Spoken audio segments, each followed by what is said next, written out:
మీకు నోట్స్ పెట్టాను, ఇది పెట్టానేంటి?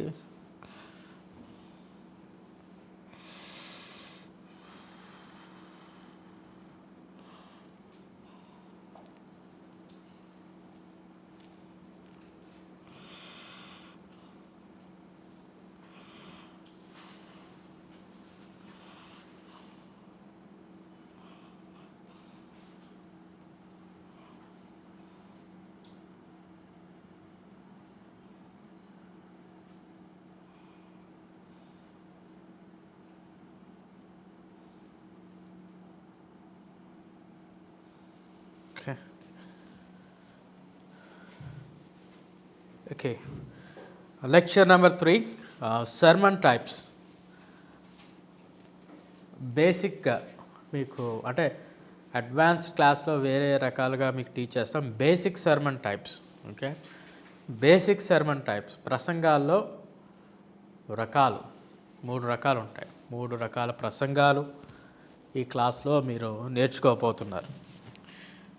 నా ఈ క్లాస్ కంటిన్యూషన్ మీకు మాస్టర్స్ లెవెల్లో అడ్వాన్స్ సర్మానిక్ స్ట్రక్చర్ అని వేరే క్లాస్ ఉంటుంది, బట్ దానిలో వేరే సర్మానిక్ స్ట్రక్చర్స్ మీకు టీచ్ చేస్తారు. బట్ బ్యాచిలర్స్ లెవెల్లో ఇది హామ్లెటిక్స్ ఫస్ట్ క్లాస్ కాబట్టి బేసిక్ స్ట్రక్చర్ మీకు తెలియజేస్తున్నాం. సర్మన్ టైప్స్లో మనం చూసినట్లయితే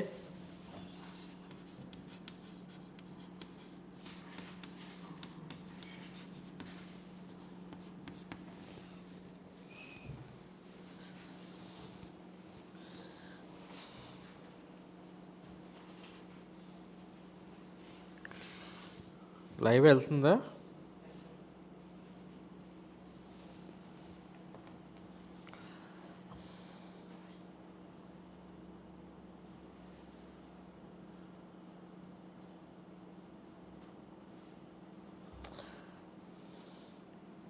So the first one is topical.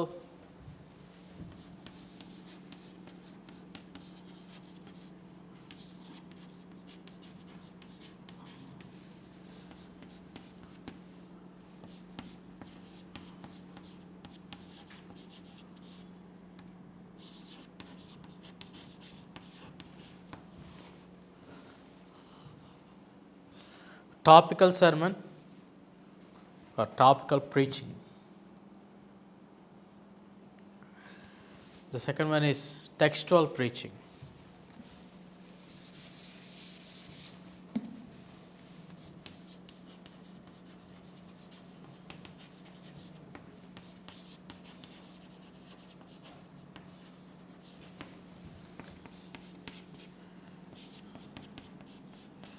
The third one is expository preaching.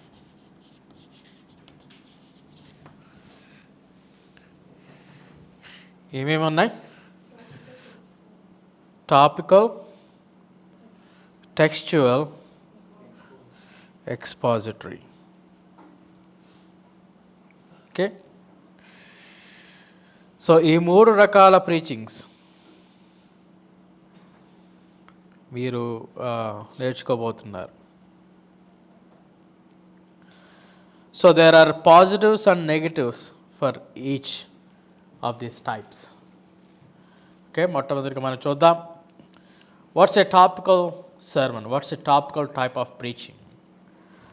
Definition ఏంటంటే it begins with a theme in mind of the preacher. It begins with a theme in the mind of the preacher. The topic will then determine the text. అర్థమవుతుందా? It starts with the theme. Okay? And that theme will decide the text. Okay? Theme will decide the text. అర్థమవుతుందా? ఒక అంశాన్ని మనము అనుకున్న తర్వాత ఆ యొక్క అంశానికి సంబంధించిన వాక్య భాగాన్ని మనం చూడటం. సో గత వారం నేను సమయము అనే అంశం తీసుకున్నాను అనుకోండి, దానికి సంబంధించిన వాక్య భాగాన్ని వెతకటం. సో దాన్ని మనం ఏమంటామంటే టాపికల్ ప్రీచింగ్ అంటాం. So this sermon type is defined by it's approach. Okay, so approach ఎలా అప్రోచ్ అవుతున్నామంటే, ఒక థీమ్ను మనం తీసుకుంటున్నాం, ఒక విషయాన్ని మనం తీసుకొని ఆ యొక్క విషయం పట్ల టెక్స్ట్ని మనం డిసైడ్ చేస్తున్నాం. ఒక అంశం, థీమ్ అంటే అంశం. Another thing is that the divisions are derived from topic. Okay, the divisions are derived. ఇప్పుడు పాయింట్ నెంబర్ 1 ఉందనుకోండి, these divisions are derived not necessarily from text, they are derived from the topic. ఒక బండ గుర్తు ఏంటంటే, topical preaching అంటే ఆ టాపిక్కి సంబంధించిన points ఉంటాయి. అంటే సంబంధించిన పాయింట్ అంటే ఆ టాపిక్కే డ్రైవ్ చేస్తుంది, ప్రతి పాయింట్ను కూడా ఏం చేస్తుంది, టాపిక్కే డ్రైవ్, నాట్ ద టెక్స్ట్. అర్థమవుతుందా? టాపిక్కే డ్రైవ్ చేస్తుంది. Okay, I will explain you.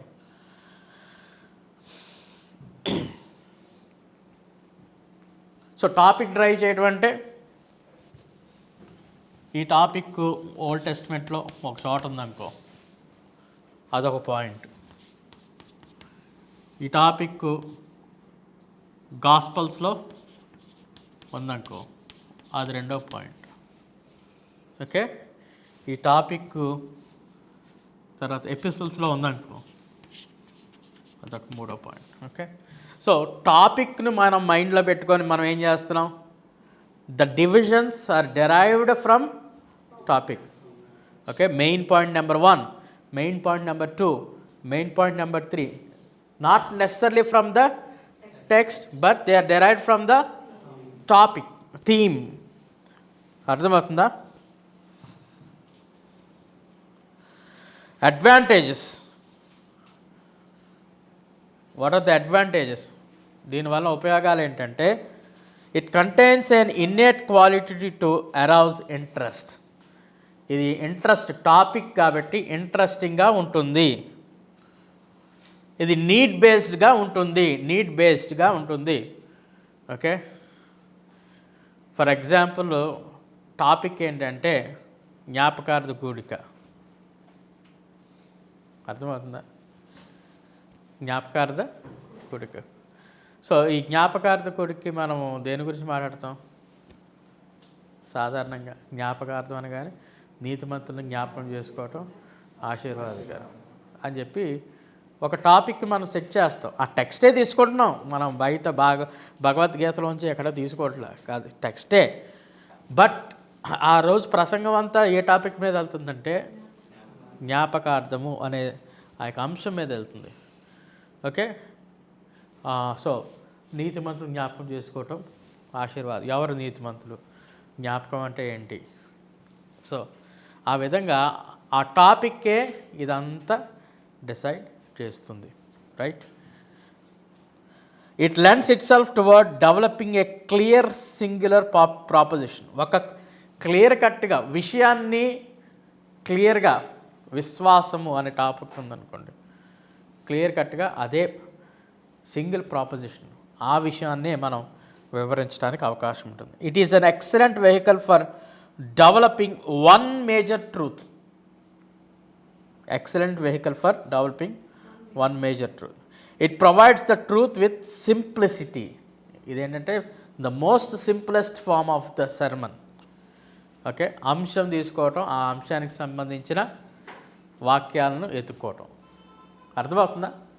ఏం చేస్తున్నాం మనం? అంశం తీసుకోవటం, ఒక అంశాన్ని తీసుకోవటం, ఆ అంశానికి సంబంధించిన వాక్యాలు వెతుక్కోవటం.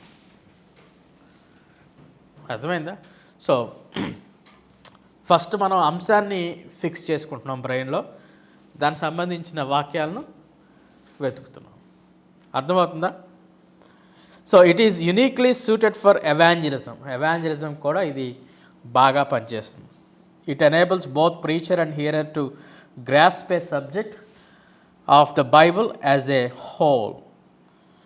బైబుల్ యాజ్ ఎ హోల్ అంటే బైబిల్ గ్రంథంలో అదే అంశానికి సంబంధించిన విషయాలన్నింటినీ కూడా గ్రాస్ప్ చేయడానికి అవకాశం ఉంటుంది. ఓకే, సో కొన్ని ఎగ్జాంపుల్స్ చెప్పండి, ఈ ప్రసంగాలు కొన్ని ఎగ్జాంపుల్స్ చెప్పండి. Topic sermons.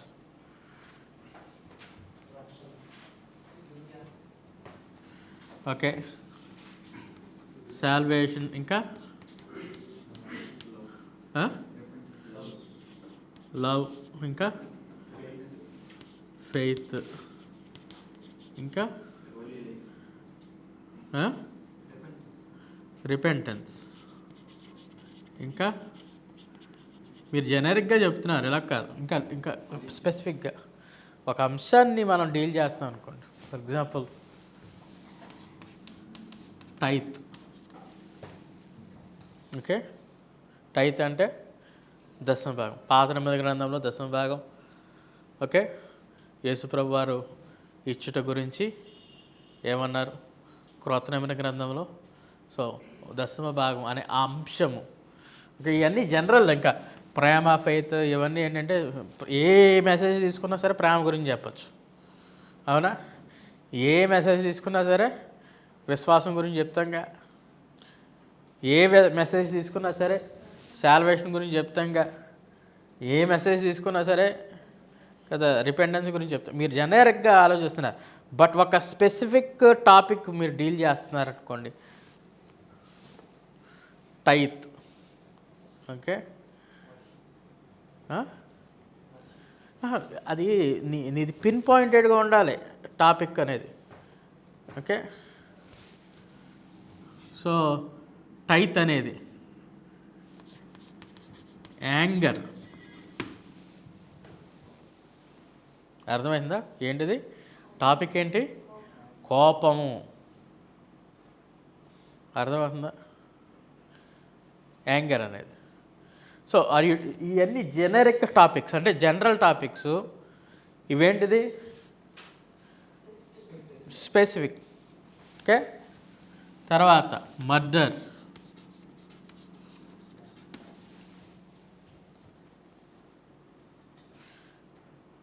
ఫస్ట్ మర్డర్ ఎప్పుడు జరిగింది? ఓకే, కయ్యేను, ఏబేలు. తర్వాత మర్డర్ వలన వచ్చే నష్టాలు. దావీదు మర్డర్ చేశాడా? చేశాడు. ఓకే, ఇప్పుడు క్రొత్త నిబంధన గ్రంథంలో యేసయ్య ఏం చెప్తున్నారు? కోపడినది నరహత్యతో సమానం కదా. So you're dealing with one specific topic. Okay,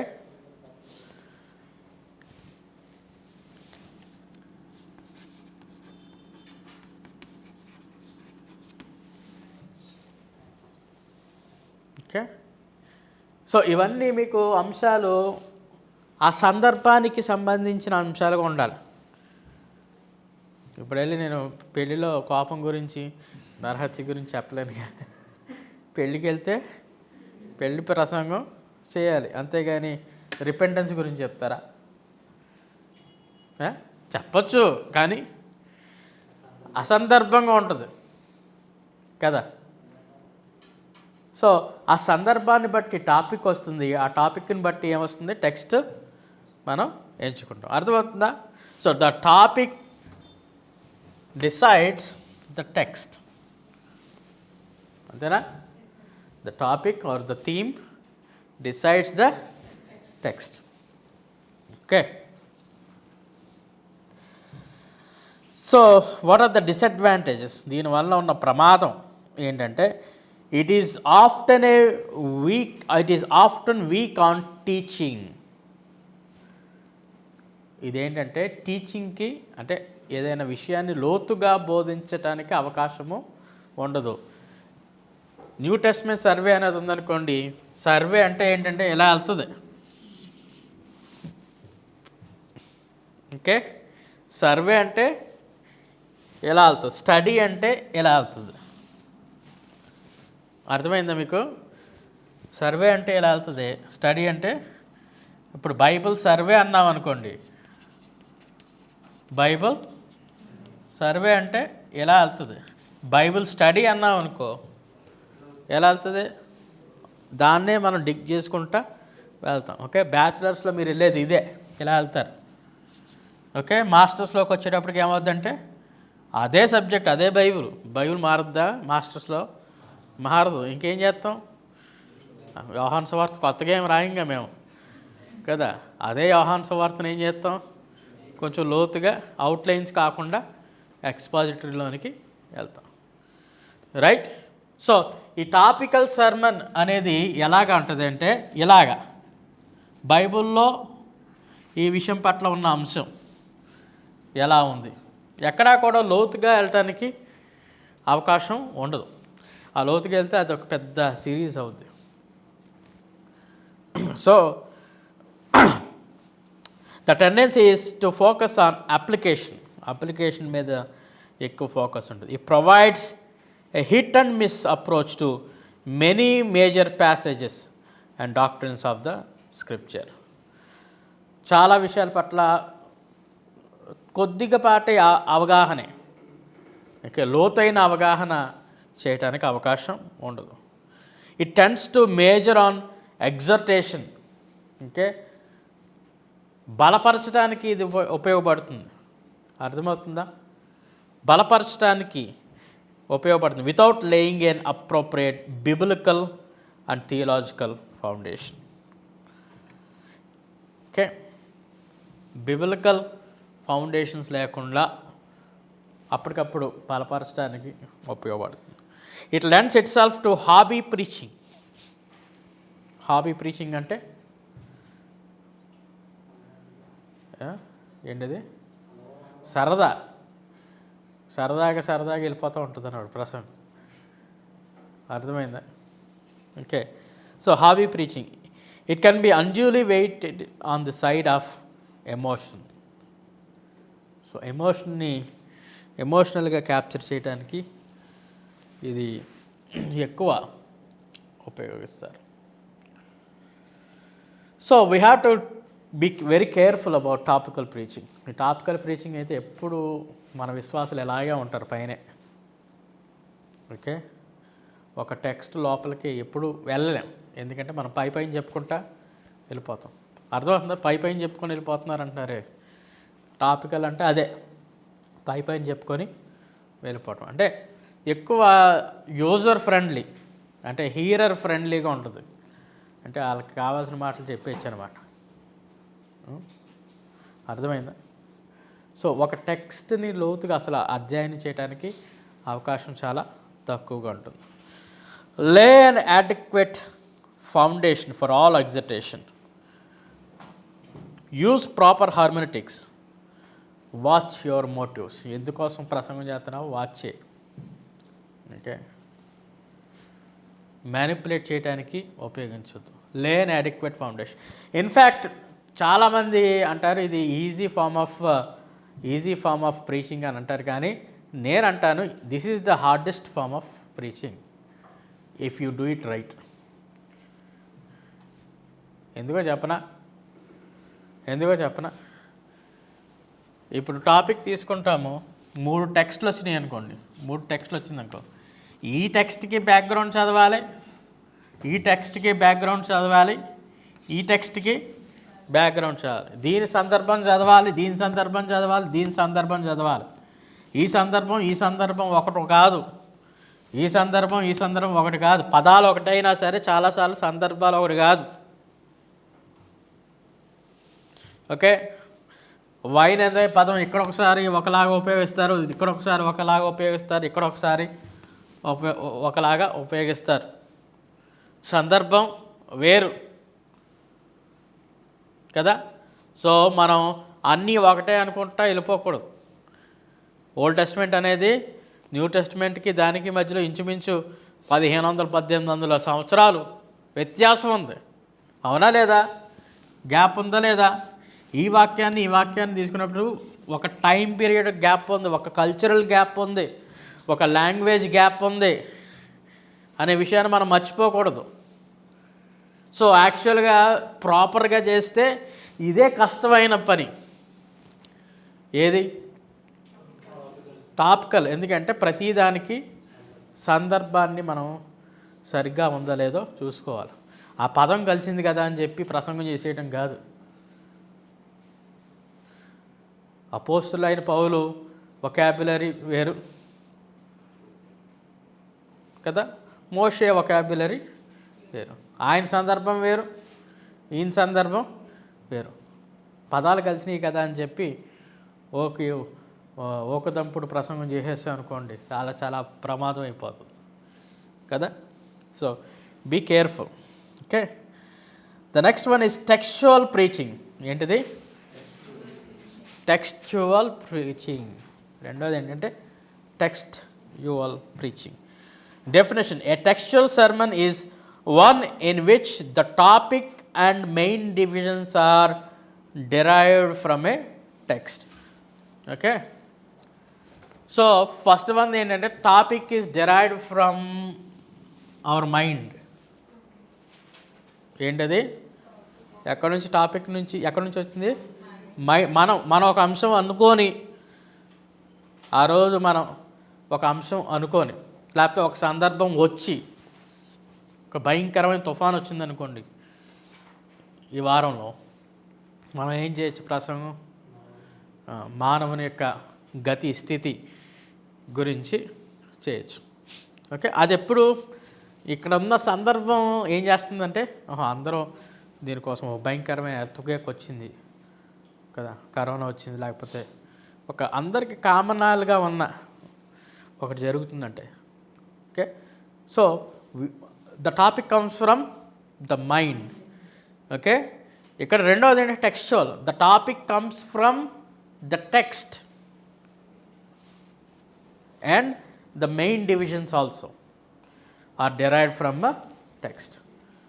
topic text నుంచే వస్తుంది.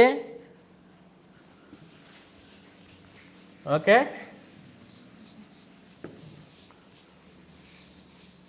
మెయిన్ డివిజన్స్ కూడా. మెయిన్ డివిజన్స్ అంటే ఏంటో తెలుసా? Okay, for those of you outline ఒకసారి చూస్తే,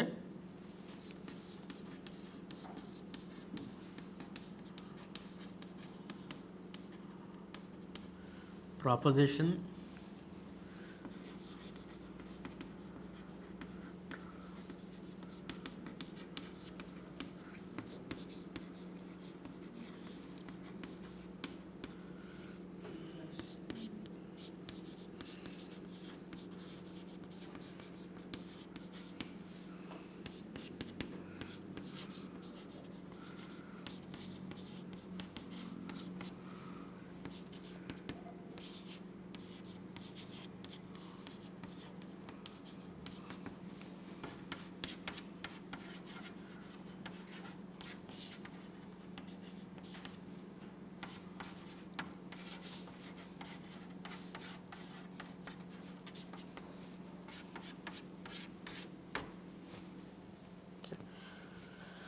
తర్వాత conclusion.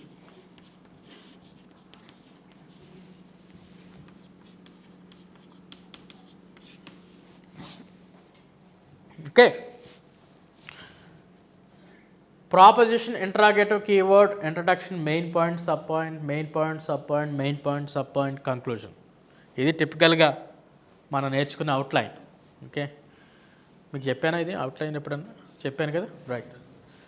So if you are listening to this, that this is how a typical outline looks like in a sermon. Okay, so topical మెసేజ్లో మనం ఏం చెప్పుకున్నామంటే, ఈ టాపిక్ ఎక్కడి నుంచి వస్తుంది? మైండ్ నుంచి వస్తుంది. టెక్స్చువల్లో ఎక్కడి నుంచి వస్తుంది? టెక్స్ట్ నుంచి వస్తుంది. అంటే మనం వాక్యం చదువుతున్నాం, ఆ టెక్స్ట్ నుంచి దేవుడు మనకు ఒక అంశాన్ని ఇస్తాడు. ఆ టెక్స్ట్ నుంచే మెయిన్ పాయింట్ రావాలి. టెక్స్చువల్ సర్మన్ అంటే ఆ టెక్స్ట్ నుంచే, మీరు ఏదైతే చదువుతున్నారో ఆ టెక్స్ట్ నుంచే మెయిన్ పాయింట్స్ రావాలి. అర్థమవుతుందా? మళ్ళీ ఓల్డ్ టెస్ట్మెంట్కి వెళ్తానంటే కుదరదు. అర్థమవుతుందా? మళ్ళీ గాస్పల్స్లోకి వెళ్తానంటే కుదరదు. మళ్ళీ రెవల్యూషన్కి వెళ్తానంటే కుదరదు. అప్పుడు ఏమవుతుందంటే మళ్ళీ ఏమవుతుంది, అది టాపికల్ సర్మన్ అయిపోతుంది. అర్థమవుతుందా? టెక్స్ట్ నుంచే పాయింట్ నెంబర్ 1 రావాలి, టెక్స్ట్ నుంచే పాయింట్ నెంబర్ 2 రావాలి, టెక్స్ట్ నుంచే పాయింట్ నెంబర్. జేమ్స్ స్టార్ గారు ప్రసంగం చేశారు రోమిలికి రాసిన పత్రిక 12వ అధ్యాయం 1-2 నుంచే. అది టాపికల్ సర్మనా, టెక్స్చువల్ సర్మన్? ఇప్పుడు దానిలో 3 పాయింట్స్ ఏంటి? Presentation, separation and transformation. 3 పాయింట్లు ఎక్కడి నుంచి వచ్చినాయి? కానీ వేరే చోట్లకి వెళ్ళాడా ఆయన? వేరే వాక్యాలకు వెళ్ళాడా? వెళ్ళాడు. కానీ సబ్ పాయింట్స్ అవన్నీ. కానీ మెయిన్ పాయింట్స్ ఎక్కడి నుంచి వచ్చినాయి? టెక్స్ట్ నుంచే వచ్చినాయి. అది టెక్స్చువల్ సర్మన్ అంటే. నేను పోయిన వారం టీచ్ చేసింది టాపికల్ సర్మన్. Please say. అర్థమవుతుందా? మీకు అర్థమైంది? క్లారిటీ వచ్చింది ఇప్పుడు? సో ఒక టెక్స్ట్ పట్టుకున్నామంటే మెయిన్ పాయింట్స్ అన్నీ కూడా టెక్స్ట్లోంచి వచ్చినాయి అంటే అది టెక్స్చువల్ సర్మన్ అవుతుంది. ఓకే. సబ్ పాయింట్స్ మళ్ళీ ఎక్కడి నుంచైనా రావచ్చు. సబ్ పాయింట్ దీన్ని ప్రూవ్ చేయడానికి ఓకే ప్రజెంటేషన్ అన్నారు. ఓకే. ప్రజెంటేషన్ అనేది మళ్ళీ సబ్ పాయింట్, దాన్ని వివరించడానికి ఎక్కడికైనా వెళ్ళచ్చు. తర్వాత రెండో పాయింట్ ఏంటిది? సపరేషన్ అన్నాడు. సపరేషన్ అనే పాయింట్ని వివరించడానికి బీ హోలీ అనే ఆ పదాన్ని వివరించడానికి వేరే చోటకి వెళ్ళచ్చు. థర్డ్ పాయింట్ ఏంటి? ట్రాన్స్ఫర్మేషన్. ట్రాన్స్ఫర్మేషన్ అనే పాయింట్ని వివరించడానికి వేరే చోటకి వెళ్ళచ్చు. కానీ మెయిన్ 3 పాయింట్స్ ఎక్కడి నుంచి వచ్చినాయి? రోమన్స్ 1-12, 1-2 నుంచి వచ్చినాయి. So that is called a textual sermon. అర్థమవుతుందా? నీకు అర్థమైందా? ఏం అర్థమైంది? So each of these divisions is then used as a line of suggestion and the text provides the theme of the sermon. So the text provides the theme of the sermon. Advantages: it combines positive aspect of both topical and expository. ఇదేంటంటే expository అంటే next వచ్చే దానికి దీనికి రెండింటికి మధ్యలో ఉంటుంది అనమాట. అటు వైవిధ్యంగా అన్ని వాక్యాల నుంచి మనం చూడొచ్చు, అదేవిధంగా టెక్స్ట్ను బేస్ చేసుకొని ప్రీచ్ చేయొచ్చు. అర్థమవుతుందా? So it combines positive aspects of both topical and expository preaching. It seeks to communicate the message from the immediate text without violating the context. Okay? ఈ నేపథ్యము ఇమీడియట్ టెక్స్ట్ ఉంది, దీని కాంటెక్స్ట్ ఉంటుంది కదా, context. ఈ text context రెండు violate చేయకుండా ఇది ఉపయోగపడుతుంది. So it allows a wide latitude of supporting material from the context and elsewhere. It gives a rifle bullet effect rather than a shotgun. Rifle bullet అంటే తెలుసా మీకు? షార్ట్ గన్ అంటే తెలుసా పని? షార్ట్ గన్ అంటే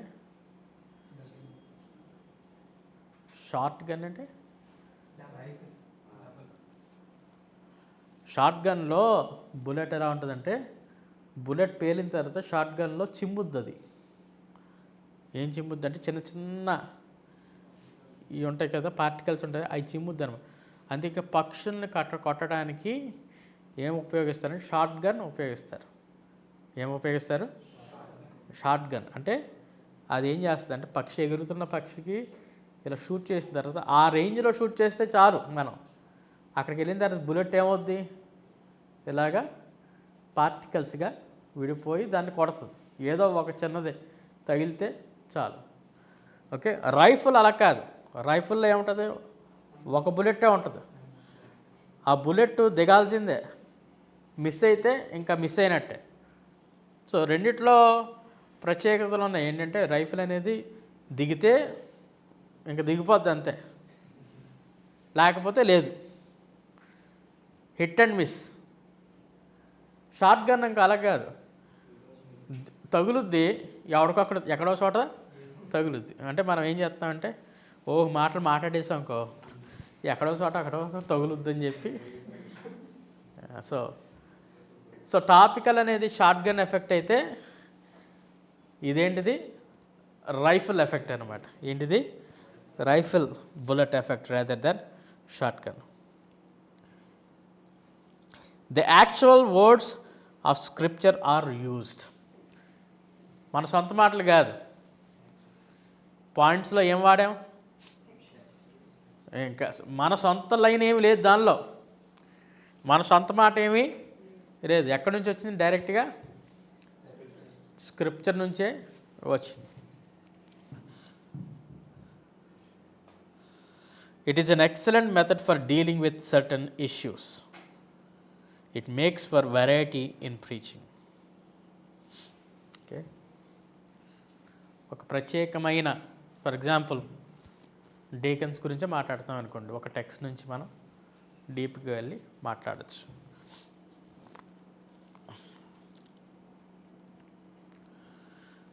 what is the disadvantage? Disadvantage ఏంటంటే the preacher is constantly looking for a new text. Next వారం ఏ టెక్స్టో చూసుకోవాలన్నమాట. ఏదైనా ప్రమాదం, ఏదైనా టాపిక్ అయినా చూసుకోవాల్సిందేగా, మన మైండ్ని చూసుకోవాలి. కాకపోతే ఇక్కడేమో టెక్స్ట్ని చూసుకోవాలి, right? Its scope is somewhat limited. It is used by some who want to ride a hobby horse. It contains some of the weaknesses of topical preaching. It can become boring if used exclusively. Used by some as a jumping off point without intending to return to the text. కొంతమంది ప్రారంభిస్తారు కానీ వాక్యంలో నుంచి ఎక్కడికి వెళ్ళిపోతారు. వాళ్ళ ప్రసంగం ఎక్కడికి వెళ్ళిపోద్దంటే తర్వాత ఎక్కడికి వెళ్ళిందో మనకే తెలియదు. ఆయన ఏం మొదలెట్టాడు, ఏం ముగించాడో ఎవరికేమీ తెలియదు అనమాట. అలాగా ఇంటెన్షన్ బాగానే ఉన్నా సరే ప్రజెంటేషన్లో వీక్ అయిపోతాం చాలాసార్లు. It can be very boring కదా, అంతేనా? ఒకే టెక్స్ట్లోంచి బోధించామనుకోండి, పేజీలు తెప్పరు. అదే అయ్యగారు టపా టపా టపా టపా వాక్యాలు చెప్పేస్తా ఉన్నట్టే టపా టపా టపా వెనక నుంచి అలా అటు ఇటు అటు ఇటు అటు తిరుగుతూ ఉంటారు కదా. So but anyway, this is everything has its advantages and disadvantages. Okay, and third one, expository preaching. Okay, a definition: a expository sermon is one that contains a clear statement of primary biblical idea derived from the passage. The bulk of the material for the sermon is drawn directly from the passage, and the outline consists a series of progressive ideas centered about that one main idea. Both main points and sub-points come directly from passage at hand. అర్థమవుతుందా? టాపికల్లో ఏం చేస్తున్నాం, mind నుంచి topic తీసుకొని ఆ topic dictates point A, point B, point C. Okay, ఎక్కడి నుంచి అయినా topic, ఆ టాపిక్ సంబంధించిన వాక్యం తీసుకుంటున్నాం. టెక్స్ట్ వల్ల ఏం చేస్తున్నాం, text dictates the topic, and then main point comes from the text. Okay, main point comes from the text and the main point comes from the text. ఇప్పుడు ఎక్స్పాజిటరీ అంటే ఇంకా ఖచ్చితంగా ప్రసంగం అంతా కూడా ఎక్కడి నుంచి, ప్రసంగం అంతా కూడా ఎక్కడి నుంచి, ప్రసంగం టైటిల్ దగ్గర నుంచి ముగింపు దాకా కూడా అన్నీ కూడా ఎక్కడి నుంచి వస్తాయి, main point comes from the text, sub point also comes from the text. Main point comes from the text, sub point comes from the text, అన్నీ కూడా. సో నేను లూక్ చాప్టర్ 5 నుంచి ప్రీచ్ చేస్తూ ఉంటాను కొన్నిసార్లు. రెండింతల ఆశీర్వాదం అని ఒక ప్రసంగం. అదేంటంటే సందర్భం ఏంటంటే యేసుప్రభు వారు ఆ 2 దోణలను చూచాను. ఎన్ని దోణలు చూశాడట? సో ప్రసంగం అంతా కూడా నీ దగ్గర చేసినట్టుంది ఆ ప్రసంగం కదా. సో ఆ ప్రసంగం అంతా కూడా ఎక్కడికి వెళ్ళను అసలు, ఇంకో పేజ్ కూడా తెప్పను. ప్రసంగం అంతా ఎక్కడి నుంచి వస్తుంది? ఆ టెక్స్ట్లోంచే వస్తుంది. ఓకే. అలాగే 1 Peter chapter 1 verses 18 I think 18 and 19 ఆ ప్రసంగం కూడా hope and holiness. Okay, hope and holiness గురించి ప్రసంగం చేసినప్పుడు కూడా ఇంక అక్కడి నుంచి ఎక్కడికి వెళ్ళను, రైట్, వేరే చోటకే వెళ్ళే ప్రసక్తే లేదు. So expository means you are grounded in the text. Okay. So what's the advantage? It puts the supreme emphasis on the word of God itself. Okay, మన ఆలోచన కాదు, ఏం చేస్తాం మనం? supreme emphasis on the word of God. It makes for a broad knowledge of the scripture as a whole. Okay, చక్కటి knowledge పొందుకోవడానికి, అంటే లోతైన విషయాలను తెలుసుకోవటానికి అవకాశం ఉంటుంది. It provides an opportunity for speaking on many passages of scripture. దీనివల్ల ఎప్పుడు వాడని వాక్య భాగాలను కూడా లోతుగా వెళ్ళటానికి అవకాశం ఉంటుంది. అర్థమవుతుందా? కొన్నిసార్లు కొన్ని ప్రసంగాలు అసలు మనం ఆ వాక్య భాగంలో చెయ్యం, ఎందుకంటే ఎప్పుడు టచ్ చేయడానికి అవకాశం ఉండదు కదా. కానీ ఇలా వాక్య భాగాన్ని పట్టుకొని సంపూర్ణంగా దానిలోంచే చేయాలంటే చాలా కష్టమైన పని యాక్చువల్గా.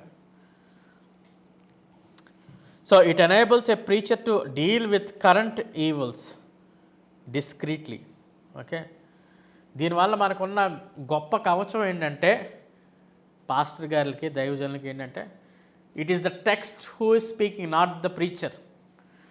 అంశం తీసుకున్నాను అనుకోండి, కోపం అనే అంశం తీసుకొని నువ్వు కోపపడ్డావు అంటే అయ్యగారు ఎవరి మీద పెట్టేసుకున్నాడు, వాళ్ళకి వేసేస్తున్నాడు ఈ రోజున, అయిపోయింది వాళ్ళకి అని అనుకుంటారు.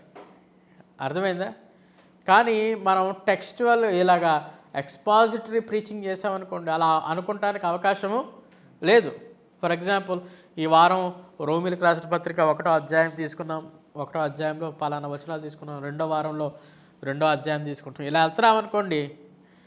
Okay, the full authority comes from the text. రెండవది ఏంటంటే మనం ఆ రోజున ప్రసంగం అది చేస్తామని పరిశుద్ధాత్మ దేవుడు ఆ వాక్యాల ద్వారా మాట్లాడతాడని, ఆ వాక్యం ద్వారా గద్దిస్తాడని ఆ రిస్క్ మనం పడాల్సిన అవసరత లేదు. అర్థమైందా?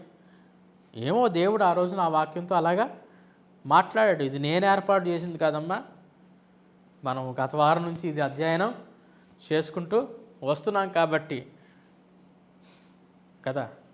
లేకపోతే ఏమంటారంటే అయ్యగారు మా మీద ఏదో పెట్టుకున్నాడు, మా కోసం ఈరోజు ప్రసంగం చేశాడంట, రైట్.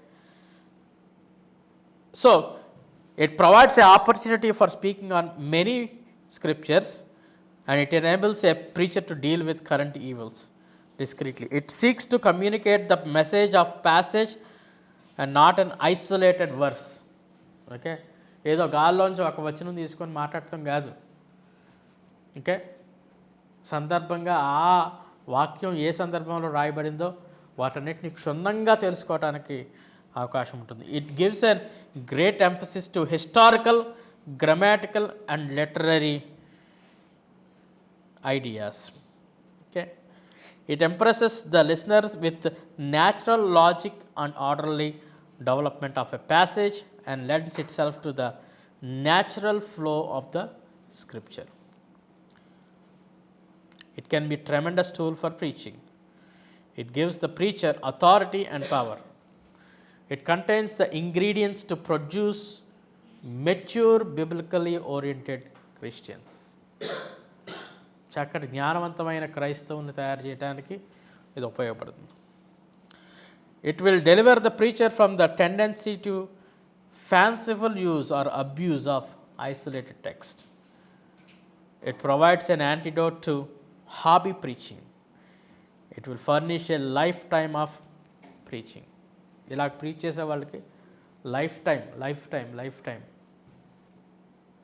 సో చాలామంది టాపికల్ ప్రీచింగ్స్ చేస్తూ ఉంటారు, కానీ at one time they will dry out. అంటే తర్వాత ఏం అంశం, తర్వాత ఆలోచించుకోవాలి కదా. కానీ స్టెప్ బై ఇలాగా ఒక పాస్ చేసిన తర్వాత ఒక పాస్ చేసిన తర్వాత ఒక పాస్ ఎప్పటికీ అవ్వదు. అర్థమవుతుందా? ఎడ్వర్డ్ విలియమ్స్ గారు ఆదికాండం గురించి అధ్యయనం చేస్తారు. ఆయన 50 అధ్యాయాలు చక్కగా కూడా స్టెప్ బై స్టెప్. దానివల్ల ఏంటంటే the Holy Spirit will guide us through the passages. మనం ఆలోచన చేసుకుని ఆ రోజు ఫ్రస్ట్రేటెడ్గా ఉంటాం. ఆ ఫ్రస్ట్రేషన్లో ఏ ఐడియా వస్తుందో మనకు తెలియదు. కానీ ఇదేంటి, అలా కాదు కదా. పరిశుద్ధాత్మ దేవుడు ఆల్రెడీ ఇన్స్పైర్ చేసిన వర్డ్ ఆఫ్ గాడ్ మనకి ఉంది. కొన్నిసార్లు దాని ద్వారా మనతోనే మాట్లాడతాడు. అర్థమవుతుందా? So this is a great way of life time preaching. Disadvantages: provides a temptation for laziness. ఏంటిది? లేజీనెస్. ఎందుకంటే ఒకసారి దీని కాంటెక్స్ట్, ఒకసారి దీని టెక్స్ట్ చదవటం, ఇంక దానిలోంచే బయటికి రాము కదా. దానిలోంచే వచ్చే వారానికి మళ్ళీ టెక్స్ట్ చదవాల్సిన అవసరం లేదు కదా. ఏ రన్నింగ్ కామెంటరీ. ఏమవుతుంది? ఇంక ప్రసంగం అంతా కామెంటరీ అవుతుంది తప్ప ఏముండదు, దానిలో వైవిధ్యం ఉండదు అనమాట. is not an expository preaching. There is a tendency to get bogged down into the details. డీటెయిల్స్లోకి ఇంకా ఇలా లోతుకి వెళ్ళిపోయి ఇంకా బయటికి రామన్నమాట. అర్థమైంది? ఏదో టైంలో బయటికి రావాలిగా. సో వెళ్ళిపోయి లోపలికి వెళ్ళిపోయి బయటికి రాము. Lends itself to all interpretation with no application. ఒక దానిలో టాపికల్ ఏమో అప్లికేషన్ ఎక్కువ, ఇంటర్ప్రిటేషన్ తక్కువ. దీనిలో ఏముంది? ఇంటర్ప్రిటేషన్ ఎక్కువ, అప్లికేషన్ తక్కువ ఉంటుంది. Has a tendency to de-emphasize evangelism. అంటే ఆ టెక్స్ట్ నుంచే ప్రసంగం చేయాలంటే దానిలో ఎవాంజలిజం గురించి ఉండకపోవచ్చు కదా. సో అది డీఎంఫసైజ్ చేస్తుంది. It can be boring if not done well. It encourages A preacher to overstay his visit to A particular passage. చాలాసార్లు ఓవర్స్టే అంటే ఎక్కువసేపు, ఉండాల్సిన దానికంటే ఎక్కువసేపు దానిలో ఉండిపోతాం. సో ఇక్కడ నోట్ ఏంటంటే, మనం నేర్చుకోవాల్సింది ఏంటంటే, note each of these disadvantages is a product of lazy preacher or a misunderstanding of expository preaching altogether. ఈ 3 విషయాల్లో కూడా ఎక్కడ కూడా తప్పు టెక్స్ట్ది కాదు. ఏంటిది? మన మోటివ్స్,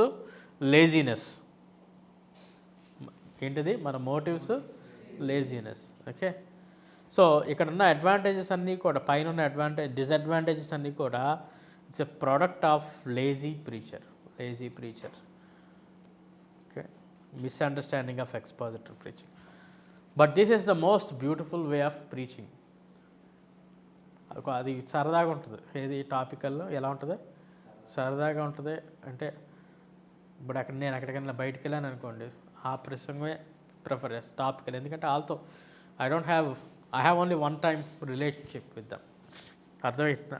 సో దానిలో నేనేం చేస్తాను, లోతుగా కంటే మొత్తం ఒకసారి వివరించే విషయంగా చెప్పడానికి అవకాశం ఉంటుంది. సో నా సంఘస్థులతో అయితే ఇప్పుడు అక్కడ ఎక్స్పాజిటరీ ప్రీచింగ్ చేశాను అనుకోండి, ఏమవుద్దంటే నెక్స్ట్ వారం రారు మళ్ళీ వెళ్ళు. నేను రాను, వాళ్ళు వస్తారు కానీ నేను రాను. కాబట్టి సంపూర్ణమైన సత్యాన్ని తెలుసుకోవడానికి అవకాశం ఉండదు. So I use expository for the church members. ఇంకా బెస్ట్ ఏంటంటే ఎక్స్పాజిటరీ అనేది బైబిల్ స్టడీలో. దిస్ ఈజ్ గుడ్ ఫర్ ఏంటిది, బైబిల్ స్టడీ. అర్థమైందా? So I will stay somewhere between textual and expository. Topical రేర్గా చేస్తాను. సో టెక్స్చువల్ అనేది my favourite way, because then you can bring other texts and as well as ఇది. Expository is the best way. ఒక విషయాన్ని క్షుణ్ణంగా తెలుసుకోవాలంటే expository. It all depends on what you're dealing with. ఇప్పుడు నేను క్రిస్మస్కి వెళ్ళాను అనుకోండి, క్రిస్మస్కి వెళ్ళినప్పుడు ఏం ఎంచుకోవాలి?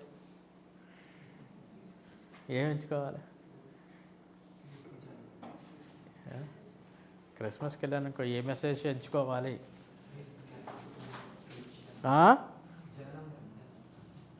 నాకు అర్థం అవ్వాలి. క్రిస్మస్ అంటే ఈ 3 టైప్స్లో ఏది సెలెక్ట్ చేసుకోవాలి నేను క్రిస్మస్కి వెళ్తే? టాపికల్. ఆ రోజు ఒక్కరోజేగా నేను ప్రసంగం చేసేది. ఓకే, అర్థమైందా? ఎక్స్పాజిటరీకి వెళ్ళామనుకోండి, ఈరోజు మరియమ్మ గురించి అధ్యయనం చేద్దామని, మళ్ళీ వచ్చే వారం ఇది కూడా చేస్తాను నేను. ఎప్పుడు when I have more time with them. వచ్చే వారం వాళ్ళు ఖచ్చితంగా వస్తారంటే దీన్ని కంటిన్యూషన్ చేసుకోవచ్చు. ఓకే, సో అర్థమవుతుందా? Right. So with that we're going to conclude this session. I hope you understand. And tomorrow morning also we will be meeting at 8:30. Okay, so please be here and we will continue this class. Okay, thank you. God bless you. Let's pray. Father, we thank you for this time. దేవా, ఇదిగో నాయన ప్రభా, ఈ యొక్క విషయాలను మరొకసారి క్షుణ్ణంగా అధ్యయనం చేయడానికి మీరు ఇచ్చిన కృపను బట్టి వందనాలు. మరి ప్రత్యేకంగా ఈ యొక్క క్లాస్ మా యొక్క విశ్వాస జీవితంలో, అదేవిధంగా పరిచర్లో ఒక సాధనంగా ఉండటానికి మీరు కృప చూపించమని, దీవించి ఆశీర్వదించమని, మరొకసారి వింటున్న శ్రోతలను, క్లాస్ను, ఆన్లైన్ స్టూడెంట్స్ని మీరు జ్ఞాపకం చేసుకొని సంపూర్ణమైన ఆశీర్వాదం కలుగు చేయమని యేసుక్రీస్తు నామమున ప్రార్థించి బ్రతిమలాడి వేడుకుంటున్నాం తండ్రి. ఆమేన్.